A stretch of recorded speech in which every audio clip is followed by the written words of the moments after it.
शिवार फेरी शेवगाव पाथडी. आता मी आहे धायतडकवाडी. धायतडकवाडीच्या शिवारातील बारगजे वस्ती, त्या बारगजे वस्तीच्या एका जमिनीच्या क्षेत्रावर आपण बसलेलो आहे. सकाळी सांगितलं खूप वर्षांनी वेळेवर पाऊस झाला, मोठ्या प्रमाणात पेरणी झाल्या, कापसाच्या लागवडी झाल्या.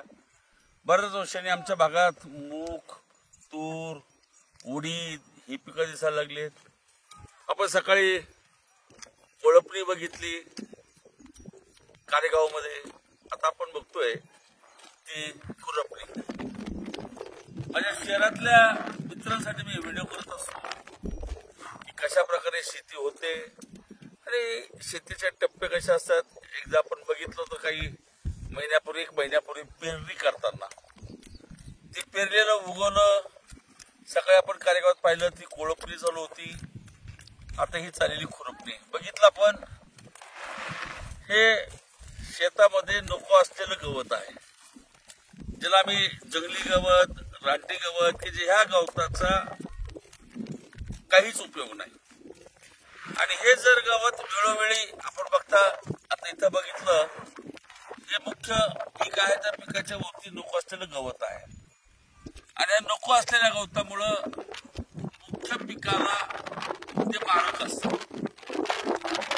पिकाला नैसर्गिक खत, बियाणं हे सगळं जे काही दिलेलं असतात, डोसेस दिलेले असतात, फवारणी दिलेली असते, त्या मुख्य पिकासाठी दिलेली असते. पण हे नको असलेलं गवत आणि ते जर वेळोवेळी काढलं नाही, ज्याला आमच्या शेतकऱ्याच्या भाषेत खुरपणी म्हणतात, ते जर काढलं नाही तर मुख्य पिकाला फटका बसतो, त्याची वाढ खुंटू शकते, त्याचं उत्पादन घटू शकतं आणि म्हणून शेतकऱ्याचं नुकसान होत असतं. आणि म्हणून आमच्या ह्या मावशीबाई खुरपणी करतात. माझ्या शहरातल्या मित्रांसाठी मी करत असतो. आमच्या ग्रामीण भागातल्या तरुण पिढीला, शेतकऱ्याच्या मुलाला हे सगळं कळत असतं, पण शहरातल्या मुलांना हे ज्ञान नसतं. शहरातल्या मित्रांकडे एक नसतो.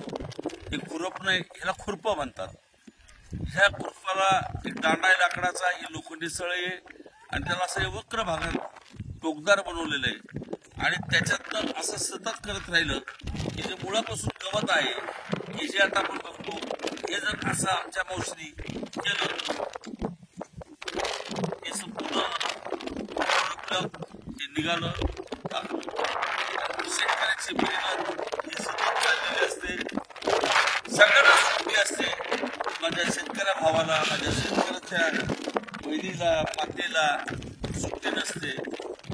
24 तास माझा शेतकरी सतत ऑन ड्युटी असतो.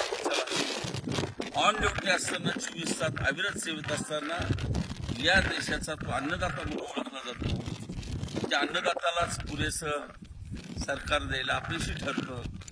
म्हणून त्याच्या पिकाला योग्य भाव मिळावा एवढीच त्याची माफक अपेक्षा असते.